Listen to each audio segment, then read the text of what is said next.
Welcome to Be the Voice podcast, brought to you by Voices Magazine, where we are using our voices to shatter the silence.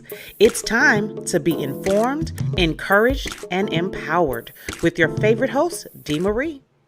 Well, good morning and welcome to Be the Voice podcast. I am your host, Dee Marie, and we are so excited about this launch episode. This has been a long time coming.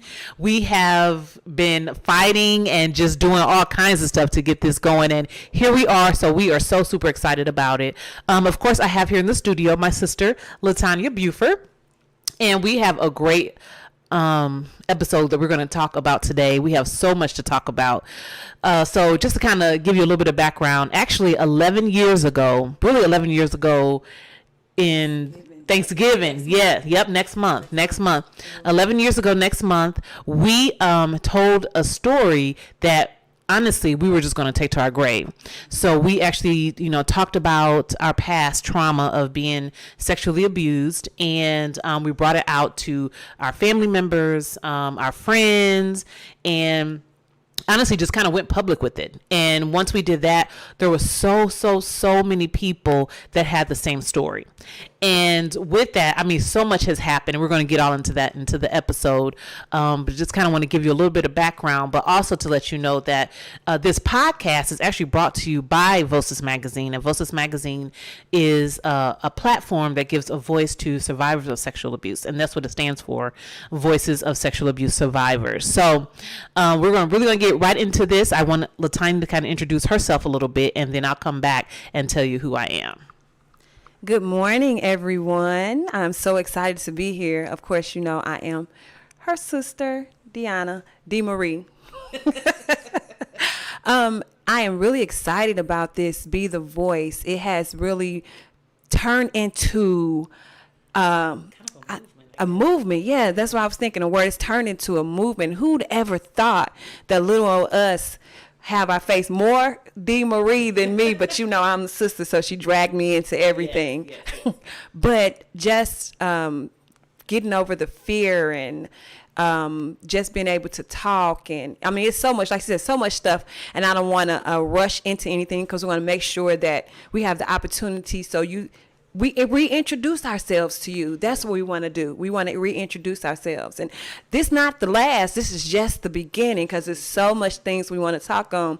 So we're the voice of sexual abuse, but it's so many other voices.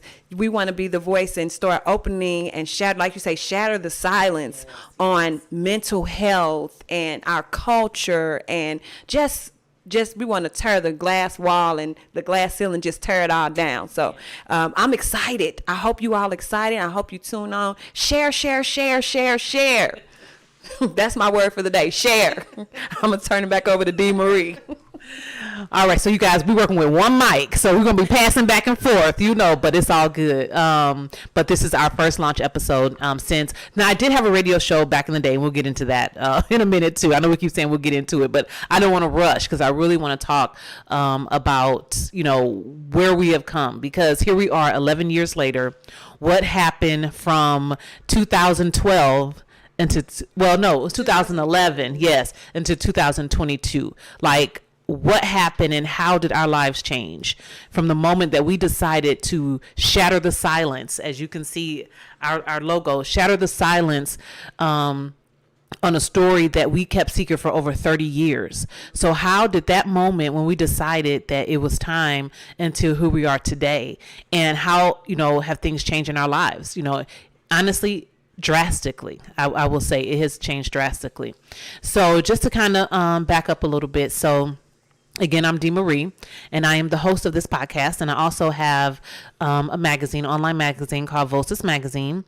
And when we started, when we began to tell our story back in 2011, honestly, it was not supposed to, in my eyes, was not supposed to blow up into all that it had.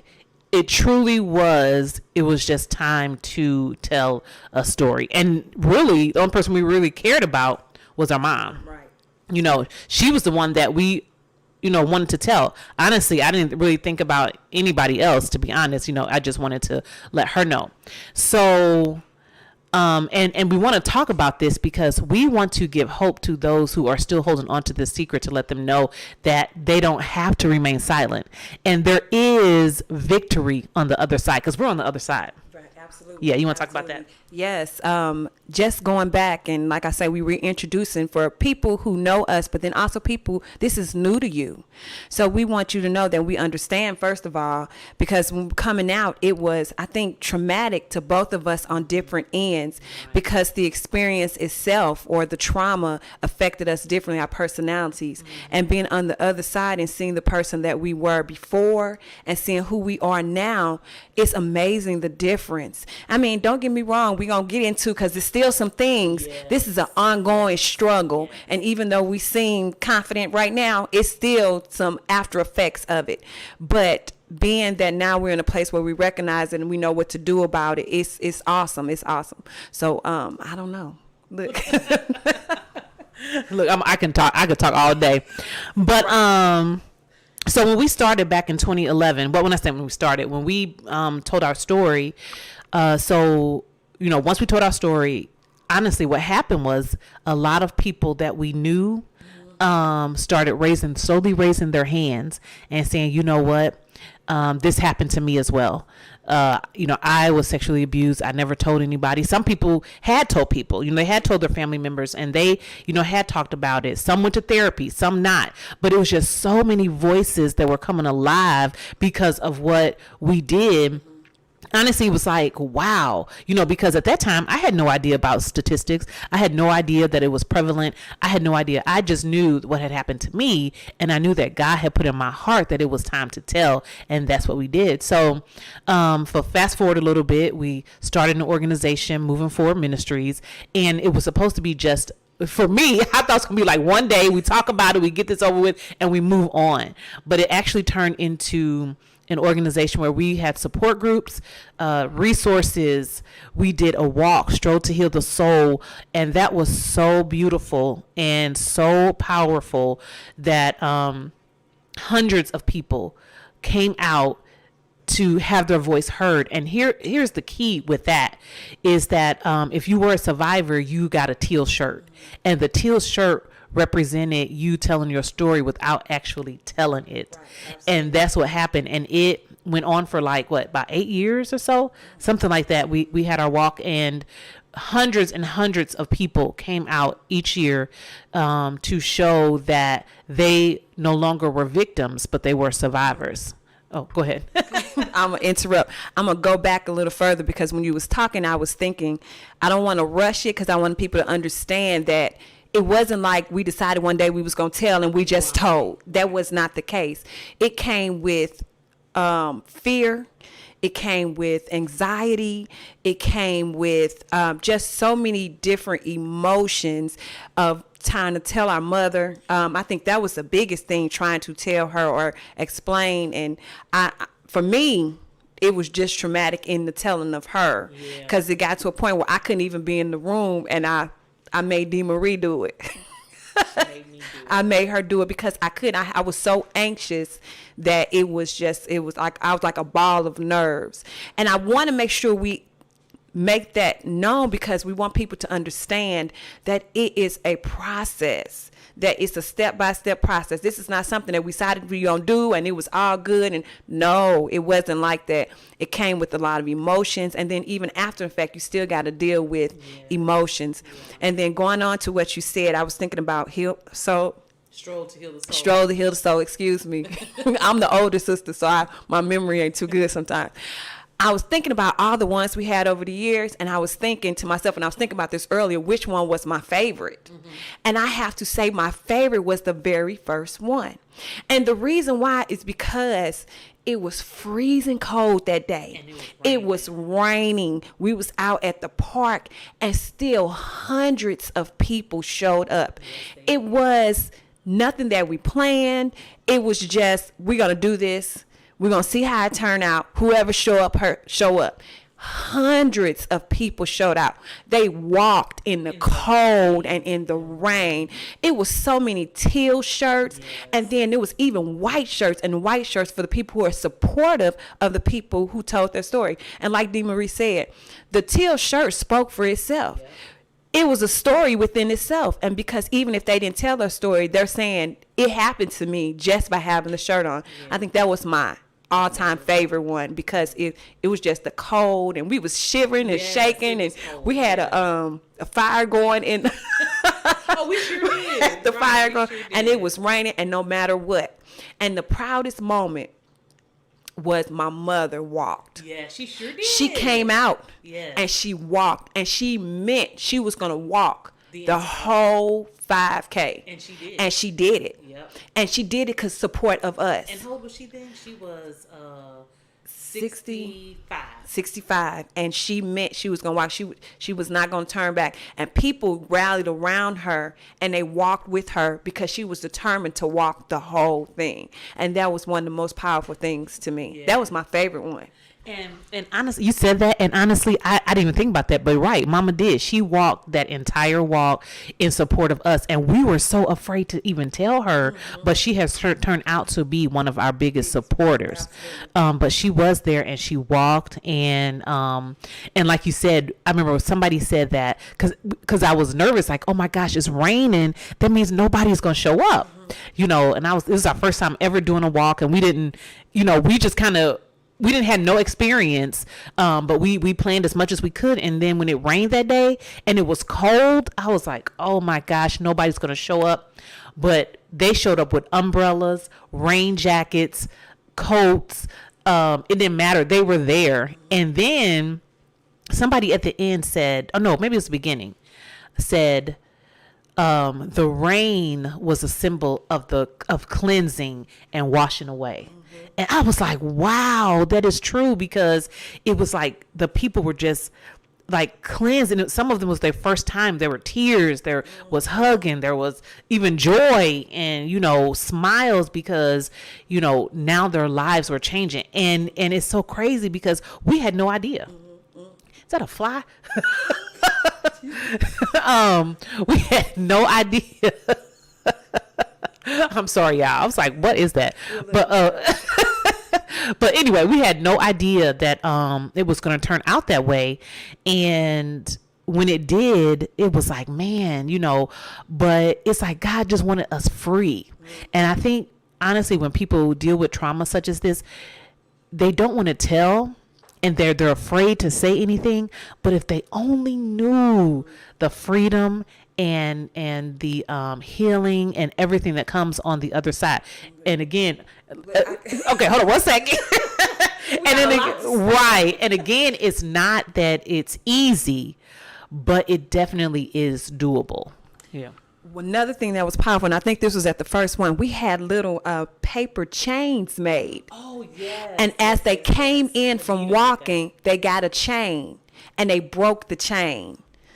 How powerful is that? When I tell you the camaraderie and the love and just the kinship of people not even telling their story, but just realize I'm not the only one. Right. When she say it was tears at the end and people was hugging each other and they was crying and nobody had to say nothing, they just understood. Right.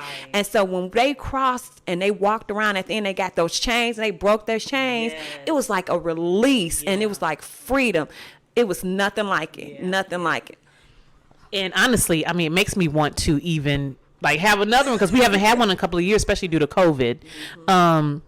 But right, it was so powerful, and we kept doing this year after year. And I think honestly, my favorite, that was a good one, was that second one, because the second one we had, the weather was actually beautiful. It turned out sunny, and I remember it because I had that teal wig on, and it was even more people that came out, and just so excited to be able to just tell their truth and not have to hide it or be ashamed or anything. They were just able to speak about what had happened to them, and it was okay because they were surrounded by other people that understood.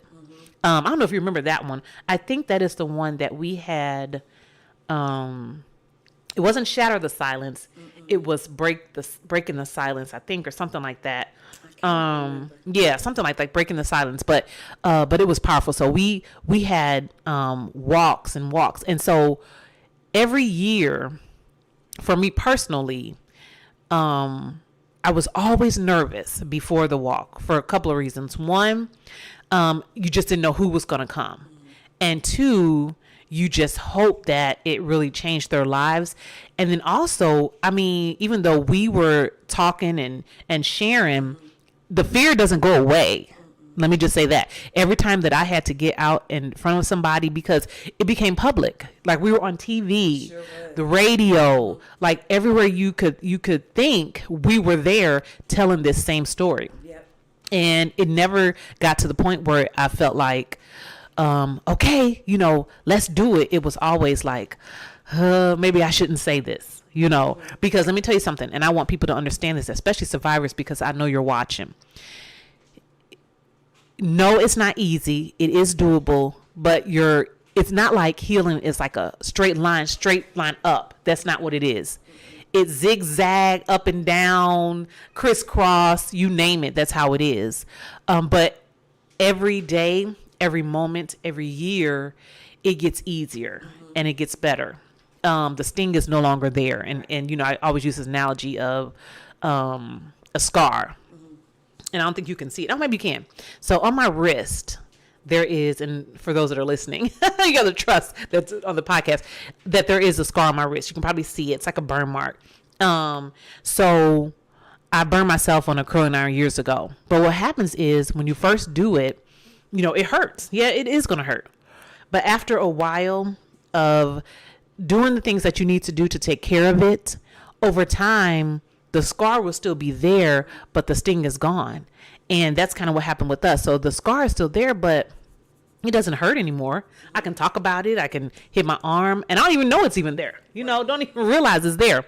But it doesn't hurt anymore. And I can freely talk about it and freely see it and not even really give it too much thought, So now that we are in this place 11 years later, we are free to discuss it. We're free to talk about it. We're free to get on the podcast, and it's okay, than it was before. But during the process, I will say this, it got to a point too where I was done with it. I didn't want to do it anymore. And I say that because it's like, once you get your healing, you want everybody to have it. And you want everybody to be like, oh, you feel better now. But the truth is, that's not everybody's story. Unfortunately, some people, they get comfortable in that trauma. Yeah. They want to stay there. And even though you give them the resources and, talk to them and be with them, sometimes healing is, they just don't see it. And they don't see it because the trauma is so deep that they don't see a way of getting better. I want to say that people get comfortable in trauma and they know that place. And when they get to that place and they know that place, if I get out of this, I don't know what's awaiting. So since I'm comfortable and I know what to expect here, it's harder to walk outside that comfort zone, that comfort spot. And even though we want good things for people and we want them to get out of it, and like we said, it's a process, they have to want it too. So no matter how hard we put it out there, they get to that comfortable point till they get to a point where they have to get out of it and the box just gets too small. And unfortunately, you see that. Yeah. You see people get comfortable in chaos or comfortable in toxicity. Yeah. They just want to stay because they know that space. And if it's people out there, we understand. But the reason why we tell our stories because we want you to experience all the possibilities that comes when you get out of that spot. You don't know what real happiness is until you release it. Yeah. And the problem is when you release it, that means you have to release and experience all the feelings that come with it. Yeah. Because healing doesn't mean, oh, I'm good. You have to experience the pain, the hurt, the grief. Mm-hmm. You have to experience the anger. You know, and it's easy to be in a comfort zone because you don't have to feel all those feelings. But when you start to get healed or start getting to healing, all of those feelings come up, and you have to go through them to get to the place where you need to be. And that's, I think people are afraid of having to experience that. Yeah. And they don't realize that on the other side of those feelings is joy and happiness and peace. It's nothing like peace of mind. It's nothing like it. And I'm not saying this because I got it all together. I still don't go through things. I do. And I'm going to bring up therapy. Yes, Therapy. Therapy. I did it, and I'm getting ready to go back into it because there's still some things I need to work on, and I know that. And we need to come out of the point where we think therapy means we're crazy. No. Therapy means I know what I need to work on, and I'm willing to do the work. Yeah. That's it. And sometimes you need an outside source to help you. So don't be afraid. Therapy. Look, that's it. Get a counselor. It's okay. It's okay. I'm doing it. Right. Get one. Yes, definitely get a counselor. I was going to say that too. I have an amazing therapist that I love, and some therapists you don't even have to leave your home now. You can do teletherapy and do over whatever platform that they use. That's a video chat, and that you can do it that way. So I mean, with these days, after COVID, there's just a lot of different ways that we can do things, and you definitely can do that. But I will say too, just talk a little bit about like myself personally and my journey. Like my sister said, we don't have it all together. It's not like we're here at this point and we just like, okay, well now we're over it. No, it doesn't work that way. It's actually a lifetime. And when you're dealing with trauma, and as you grow up, when you don't actually face it and don't deal with it, now you pack on other traumas on top of that. So now you got layers and layers of different traumas, and you have to unpack it all.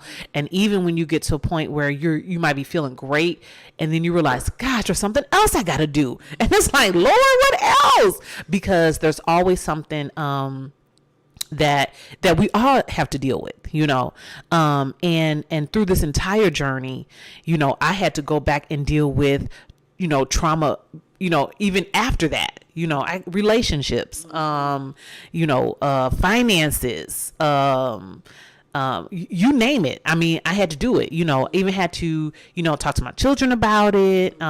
It's a lot. And I think if I had looked at the overall picture, if I had known, I guess, what the overall picture was, I might have ran, because it's like, that's a lot, that's a lot to do. But when you go step by step, little by little, again, counseling, therapy, you can overcome. And overcoming doesn't mean that now you're an overcomer and everything in your life is great. No, that's not it. But it means that you have overcome that past and that pain, and you're still getting to the point where you're going to thrive. We all want to aim for thriving. But I will say too, one thing that really kind of was like, wow, after we told, then the whole Me Too movement came up. Yeah, and we had no idea that was going to happen. And I know some people looked at the Me Too movement, negatively, but it was actually something very positive, because it gave people a voice that they didn't have, especially women and men as well. Now we'll talk about that too, because there are men survivors as well. And while we're talking about that, let me go ahead and give you guys some statistics.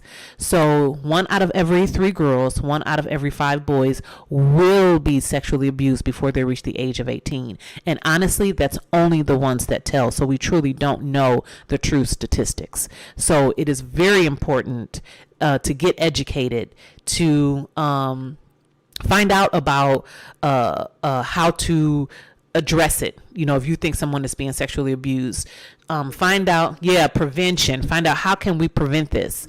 If you need to tell, how can you tell, and can you tell anonymously? Yes, you can. These are things that we need to educate the public about, so that we'll have these things, so we can stop sexual abuse, because unfortunately it's not stopping right now.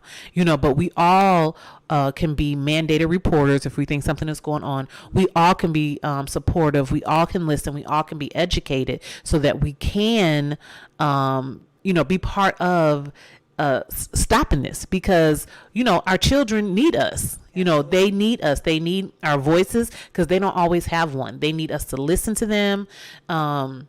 that whole what goes on in the house stays in the house needs to go out the window. We need to be honest with our kids and allow them that space where they can come to us and talk to us. Right. One of the hardest things was telling my kids, and I knew they wouldn't really have a problem with it, but you fear because you don't want to scare them or you want to give them too much information. But we know that it had to be done. And the amazing thing about it is they were supportive and they understood. And, it was just wonderful. And so going back, you talked about I'm going to talk about kind of and I'm going to be completely, because in this, since we are Be the Voice, we want to be completely transparent. Because transparency is what helps make changes. Because I can't hide. You need to know that not because we're anybody special, but because if we can make it, you definitely can. So for me, because of the person I was before, I was very quiet and shy, and I'm really not that person anymore. The moment, and I'll never forget, there's a minister at my church. I love her dearly. And she told me, when I told her after we came out and I told her what happened, and she told me, she said, when you told me, she said, I automatically saw a change in you. She said it was like a burden was lifted off of your shoulders just by opening up. And truly it was. I had told a few people, but being able to just be free. And then, like I say, my sisters always dragging me along. We was dragged along news shows and radio shows. So I didn't have a choice but to be free. How about that? But in doing all of that, the sting, like you said, the sting of telling the story is no big deal. Now, in my transparency moment, I have to say I still have issues. I have trust issues. I have self-esteem issues. And that's just me being completely transparent, because you hold on to the secret for so long and it spills over into everything. So I have relationship issues. I have issues with being in relationships, and that's just me being transparent, because that helps, and like you said, it's a step-by-step process. And so don't think because we say we free, we are, but you still have things that you have to work through. And there's nothing wrong with that. The thing is, do the work. That's what it is. Do the work. It's going to be hard. You're going to cry. You're going to holler. You probably want to scream. You probably want to run and close the door. You want to quit and give up. But walk it out and do the work. It's plenty of days where I cry. And I'm upset and I'm like, oh my goodness, this is going on. Or I have relationship issues. I'm like, oh my God, what's going on now? But the thing is to walk and just do the work. Some people gonna understand. Some people not gonna understand. You might lose people. You're gonna lose people. But it's all a process, because the thing is you have to learn how to love you first. You got to. And if the people that you with can't be support and you lose them, then, it is what it is. Everybody can't go on your journey with you. But it's about you getting to a place where I'm okay. I ain't perfect, but I'm okay. Yes. And I can go on day to day, and I can be successful, and not just career wise, but in relationships, in relationship with my children, in friendships, in all of that. How great it is to. I have no drama in my life right now, like none, and that to me is great. Not that I really had a whole lot of drama anyway, but my life is peaceful and it's drama free. And I'm okay with that. I love it. And if anyone tries to come into my space and disturbs my peace, I can't. I can't deal with it, because I want to continue on this journey of freedom. It's sometimes you can revert back, or can you imagine getting back in a situation where now you don't have that freedom like you did before? Like Minister Mona Lisa Hayes, she's watching. Hey, Minister Mona, she said to me, you don't even know you're bound until you're free. Absolutely. And I had no idea that I was in bondage. I didn't know.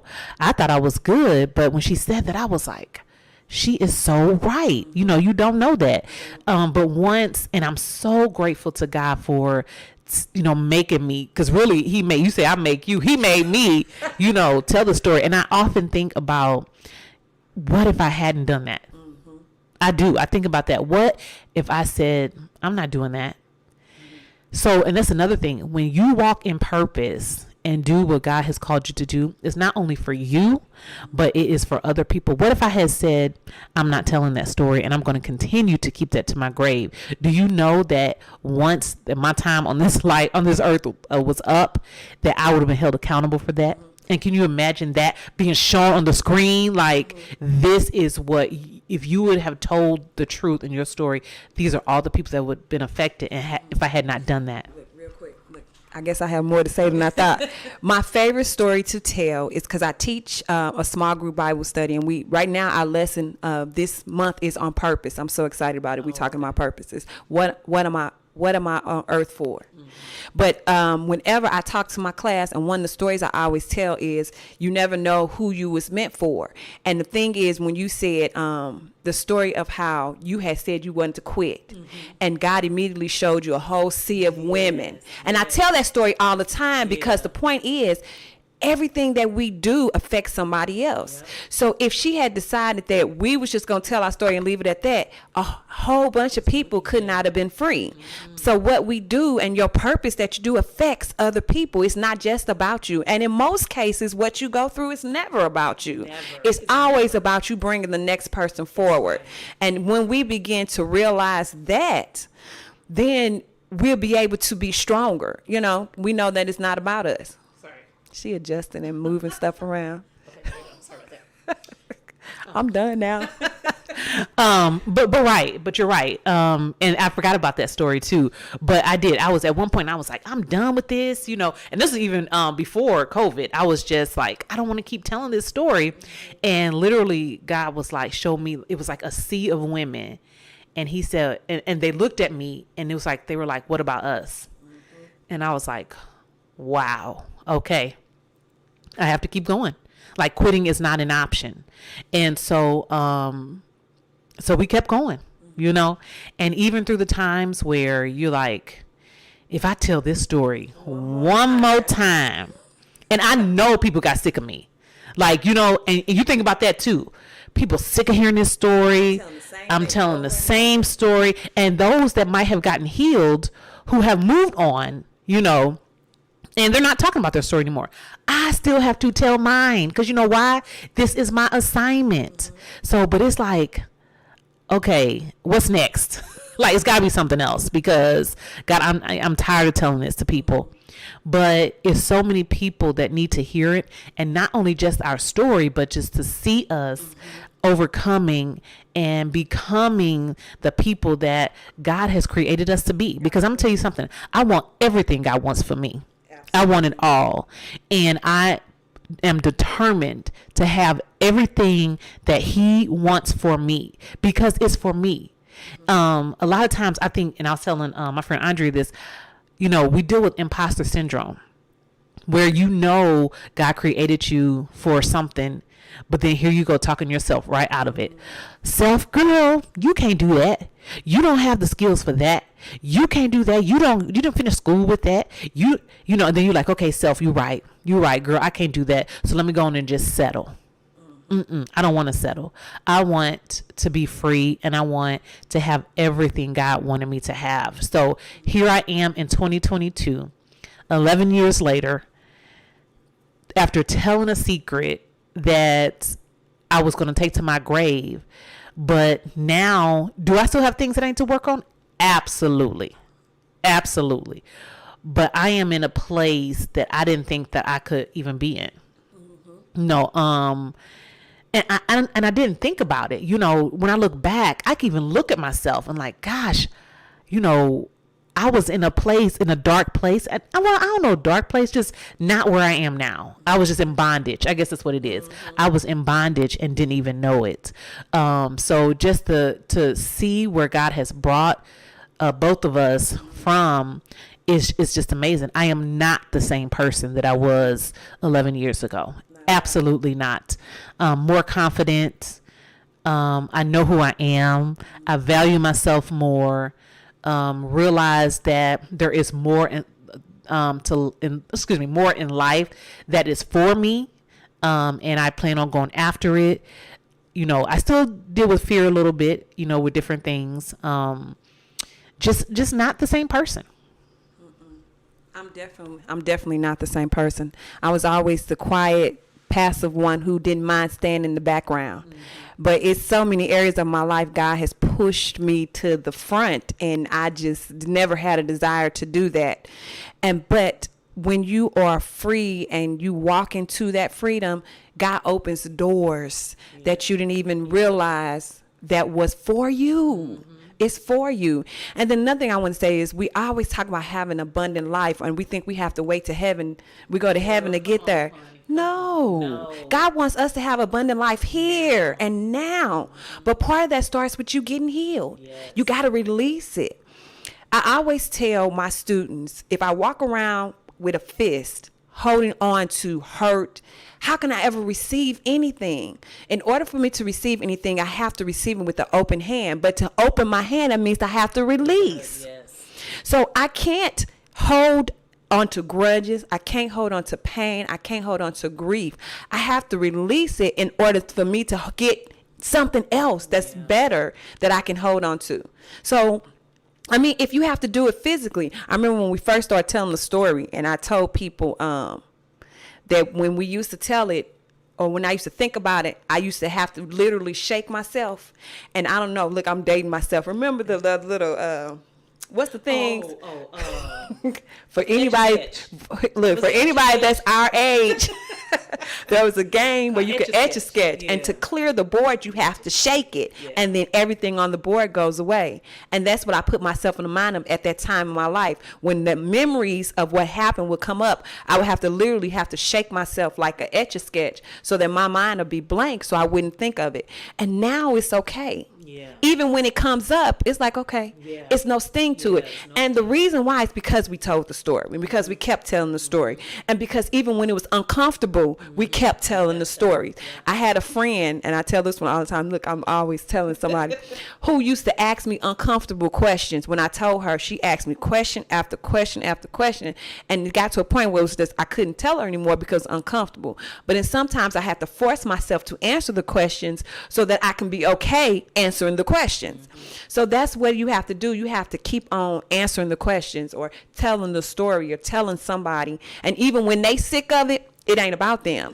It's about you, because once you tell the story, I'm free from the story. Yeah. You know, and in order to be free, that means we have to have a voice. Yep. You have to shatter the silence that's over you. You know, and that's what this is. That's the purpose of it, to shatter all of that. And the only way to get out that box is to shatter it. You got to knock it down. Yeah. Get a baseball bat, do something, knock it down. And one thing that I used to say too is that when you hold on to secrets such as this, it's almost like the enemy hunts you with that secret, because it's like, because you'll think about it, and then, you know, your stomach be messed up. But once you release it, he can no longer hunt you with it. He can't tease you like, you know, you didn't tell, you know, you're not this, you're not that. He can't hunt you with it anymore. So just the freedom of actually having that, and you've told it. Now what? You know, I'm still the same Dee Marie. You know, I'm just now getting to a better place. And also, though, here's something too. People sometimes will not support your healing. And that is because they rather have the broken version of you than the healed version. Because some people can't handle you being healed, because now you are more confident. And now, you know, they can't handle that. But guess what? You got to keep going, you know. You know, we shouldn't worry about that. I know sometimes we do kind of worry how people see us, or, you know, but just keep moving. Right. It hurts to lose people. Yeah, it hurts to lose people, but it's going to happen, you know, and it's okay. It's okay. And you just keep moving. And some people don't want to hear your story, and that's okay too. Because I can tell by the faces when I even speak it, and they might look at me like, oh, here she go again, or they're uncomfortable. But the truth is, this is my truth, and I have every right to tell my story, and, you know, to get it out there. So, you know, just don't be afraid. I mean, I know it is fearful because we've been there and we understand, but look at us now. We have come. We look good, okay? And y'all get into my micro locks. You know what I'm saying? I'm in the short stage, and I know they say that's another thing too. And this is what I thought about when I got my micro locks, because my hair is super short, and I got these micro locks. And I was a little nervous because they said this is the ugly stage, but I'm embracing all of it. People might think it's ugly, and that's okay, but I like it. But it's a journey. I said that when I first got my locks. Oh yeah, you're just right, because she got her locks way before me, and you see how long hers is, and hers was super short when you got yours. And the locks, just like the journey I've been on, is a journey. I got to deal with this stage, and after this stage is going to grow a little bit longer, I have to deal with that stage, and I'm going to have to stay on top of it and keep going back to make sure I get them retied and all of that. And it's a journey. But guess what? I'm going to embrace the journey, embrace all of it. I could put on some popping lipstick, a little makeup, and I'm good, I actually wrote a sermon concerning my locks. I really did. I haven't preached it. I'm not going to. But no, I won't. But as she said, there's I think it was 3 stages. It's the ugly stage. Because when I first got my locks, they were so short that I took them down. I took them down. I had those other set of locks that I took down. Right. And then I went back to it, and I had them retwisted again, and I wore it, and I hated it. Then it got to a point where it was too short and too long at the same time. I couldn't do nothing with it. And it was but I found a way to deal with it so that I would not cut it off. And now it's at a point where I love them. It's the best thing I ever did. Right. I'm 5 years. Okay. Yeah, 5 years. Okay. 5 years locked. And I love it. And I started from a little shorter than her. And you see how long. But see, that's, like you said, it's a journey. It's a journey. It means that I have to be patient and go through the ugly part of it to get to the good part of it, the part where I'm in love with how I look now. I had to get to the ugly part to get to the good stuff. That'll preach all by itself. Yeah, that is a sermon, but she's right. You gotta go through that ugly stage, because I did. So I started to get locks before, and my hair was even shorter than this, because I used to have a boy cut, super short, like a boy. And so I started with the locks, and I didn't honestly think they were ugly, but when I wake up, want to be sticking out here, want to be doing this to come unravel, and I was like, you know what, I can't do this right now. So I took it down. So I let my afro grow out a little bit, and I was like, okay, I'm gonna try this again. So but this time I wanted this very tiny locks, so that's why I went ahead and got the micro locks. And I'm saying all this to say it's a journey. And it's not easy. Again, you got to go through the ugly stage, or the stages that you don't even want to deal with. You just easily will give up. But if you just stick with it, then you get these. You get the beauty on the other side, and they're long, and you love it, and you like, I'm so glad I stuck with it. Which is the same with healing. Just stick with it, and you're gonna think back and say, I am so glad I stuck with this, because look where I am now. My life is totally different. You don't want to continue to be angry. You don't want to continue to not trust people and always think somebody is doing something to you, always, fearful of this and fearful of that. No one wants to live like that. You want to thrive, and you want to live this abundantly. Yes, I want that abundant life. And people think abundant life of money. No, not just money, of freedom and peace, and just enjoying life. Have you ever looked at someone and they just enjoy life? Like, this is one lady, and I'm gonna shout her out, Rashawn Mickens. Yes, I love her. When I tell you, Rashawn Mickens is probably the most joyful person I have ever met. I only met her in person one time, and we've been Facebook friends, and she has a smile, and just her spirit is absolutely amazing. And she loves life. Yes. And that to me is something to look forward to, because I smile. People always say I smile a lot, but just to have that joy and that excitement of life. I love to travel. New York is my favorite, as y'all can see. That's my favorite city. But just that is the abundant life, doing what God has called us to do, not being afraid to step out in your assignment. Because once you do what he has called you to do, like it's going to be something that you'll enjoy. You may not even think about like, God, you want me to do that? Because, and let me tell you something, I didn't want to do this. Right. I did not want to sit here and talk about my story of being sexually abused. You know what I wanted to do? I want to make people laugh. And guess what? They weren't laughing at this. And I was like, God, everybody laughing? I want to make people laugh.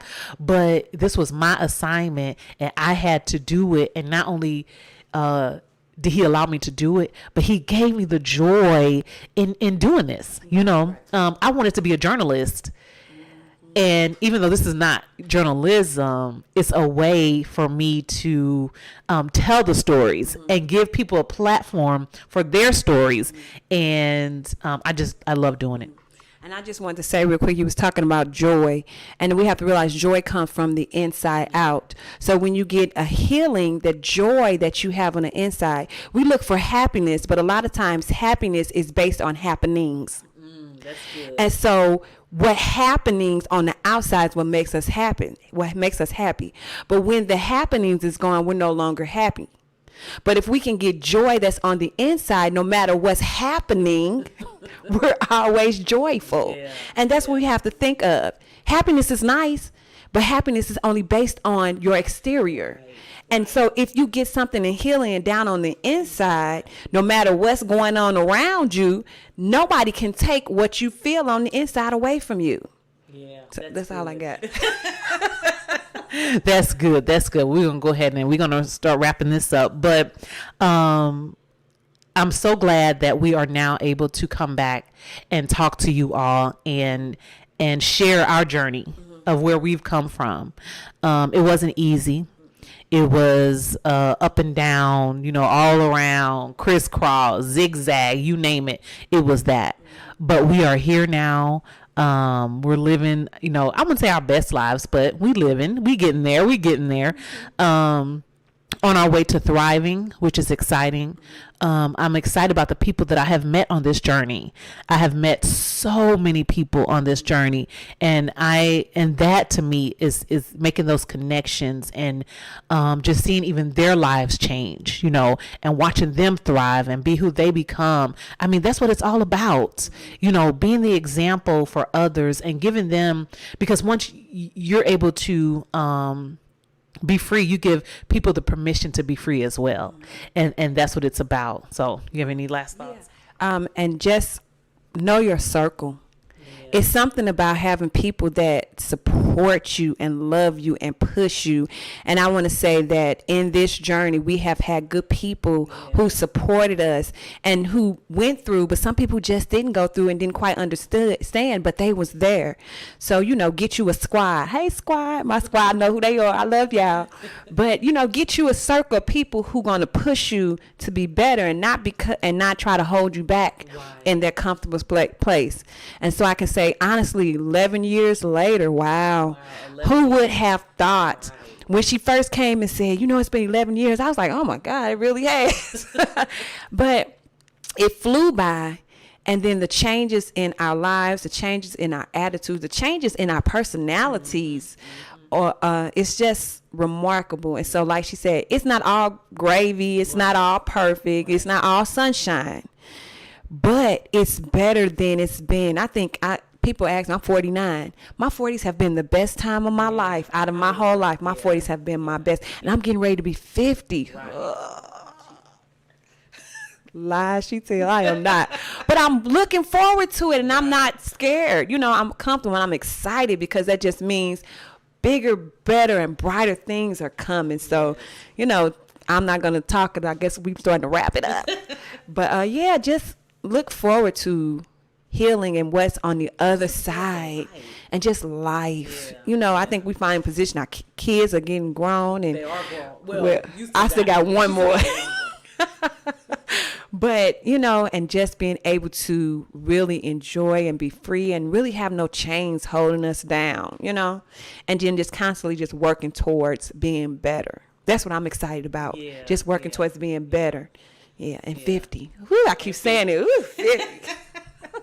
Yeah, I'm excited to, looking forward to even more things and more, a lot better things. I'm looking forward to that as well. So, but yeah, 11 years later, here we are. It's just what a great time to be here and to be living out our new truth, and with no secrets, nothing haunting us, free. Told our story, helped other people, gotten a lot of different testimonies about how their lives have changed. Still got to work on some things, and that's okay. But, we look back, and if I can get through that, I can get through anything. There's nothing that I can't do. So again, I'm your host, Dee Marie. I want to thank my sister for being here. She'll probably end up being my co-host, on different shows that we have. Like I said, I keep dragging her in. But thank you so much for tuning in to Be the Voice podcast. We will be with you weekly. So far right now it's going to be every week, Saturday mornings at 9 a.m. We might change it, just depends on, how things go. But we'll be Facebook Live, so you can actually subscribe on YouTube to our YouTube channel, Be the Voice Podcast. You can follow us on Apple Podcasts. You can like us there. You can like us on Google Podcast and on iHeartRadio Podcast. And I think we're still trying to get to Spotify. We're not quite there yet. But follow us on Facebook at Be the Voice Podcast and also Instagram. So, Yes. So if you all have any questions, or if you need information about counseling or resources, you can email us at info@vocesmagazine.com, and that's info@voces, VOSAS magazine.com. And we'll be sure to follow up and answer any questions that you have. If you guys want to even talk about being a guest on Be the Voice Podcast, you can contact us there. And we're not just talking about sexual abuse. We'll talk about shattering the silence on a lot of things in our community. Let's shatter the silence on therapy. Like you said, let's shatter the silence on, of course, sexual abuse, domestic violence, just different things in the community that we know that we need to talk about. We're not going to be keep this stuff secret any longer. We're going to tell the truth, and we're going to shatter the silence on a lot of things. So if you have some suggestions, things that you want to see us talk about, just let us know. Again, you can email me, Dee Marie, at info@voces magazine, and that's VOSAS magazine.com. Well, again, guys, thank you so much for tuning in. We are just excited about this launch episode. Again, I'll be back next week, and we'll have some more amazing stories for you. And anything you want to add or say? All right. Well, we hope you all have a great day, and just be sure to come back so we can continue to shatter the silence. Share. Yes, like and share. All right, you guys, enjoy the rest of your day. Bye. Bye.